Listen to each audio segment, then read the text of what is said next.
Sir આપનો પરિચય અને આજે જે ચુકાદો આવ્યો છે શું કહેશો? હું કે સુથાર આસિસ્ટન્ટ પબ્લિક પ્રોસિક્યુટર તરીકે અમદાવાદ મુકામે ફરજ બજાવું છું. આજરોજ એક ડુપ્લિકેટ મામલતદારને નામદાર કોર્ટે 171 અને 170ના ગુનામાં તકસીરવાન ઠરાવી સજા કરેલ છે. નામદાર કોર્ટે 170ના ગુનામાં 1 વર્ષ અને 1000 રૂપિયા દંડ અને 171ના ગુનામાં 2 માસની સજા કરેલી છે. બનાવની વિગત એવી છે કે તારીખ 16/10/2013ના રોજ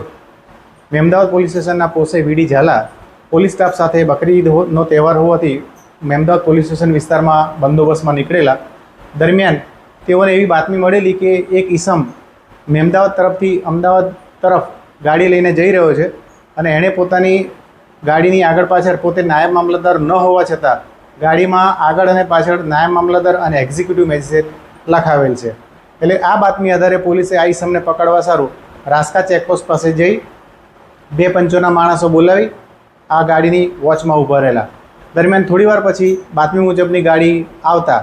પોલીસે આ ગાડી ઊભી રખાવી તેને સાઈડ પર લેવડાવેલ અને તેની ડ્રાઈવર સીટ ઉપર બેઠેલ ઈસમને નીચે ઉતારી એનું નામ ઠામ પૂછતા પોતાનું નામ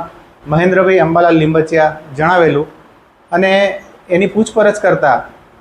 પોતે બાવળા મામલતદાર કચેરીમાં નાયબ મામલતદાર અને એક્ઝિક્યુટિવ મેજિસ્ટ્રેટ હોવાની પોતે ઓળખ આપેલી. એટલે આ પોસઈ શ્રીએ બાવળા મામલતદાર કચેરીમાં ટેલિફોનિક સંપર્ક કરી તપાસ કરતા મહેન્દ્ર અંબાલાલ લીંબચિયા નામની કોઈ પણ વ્યક્તિ બાવળા મામલતદાર કચેરીમાં ફરજ બજાવતી ન હોવાનું ફલિત થયેલું, જેથી પોલીસે સદર ઈસમ સામે અમદાવાદ પોલીસ સ્ટેશનમાં ગુનો દાખલ કરેલ. પોલીસે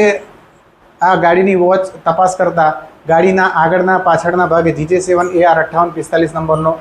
નંબર રજિસ્ટ્રેશન નંબર લખેલો હતો અને આગળ અને પાછળ નાયબ મામલતદાર અને એક્ઝિક્યુટિવ મેજિસ્ટ્રેટ એવું લખેલું હતું. પોલીસે આ ગુનાની ઊંડાણપૂર્વક તપાસ કરતાં આ મહેન્દ્ર અંબાલાલ લીંબચિયા નેનપુર તાલુકો અમદાવાદનો રહીશ હતો અને પોતે અગાઉ પણ પોતાના સમાજમાં પોતે નાયબ મામલતદાર તરીકે હોવાની અને પોતે નાયબ મામલતદાર તરીકે ઘણી બધી સિદ્ધિઓ હાંસલ કરી હોવાની પોતાના સમાજના પ્રસિદ્ધ થતા લીંબચ સમાજ સેવા પરિષદના એક અંકમાં પણ પોતાના નામની જાહેરાત કરાવેલી અને એમાં પોતે ઘણી બધી સિદ્ધિઓ હાંસલ કરેલી છે પોતાના પરિવારનો અને પોતે સફળ નાયબ મામલતદાર તરીકે જુદી જુદી કચેરીઓમાં ફરજ બજાવેલ હોવાનું એણે છપાવેલ હતું અને પ્રસિદ્ધ કરાવેલ હતું.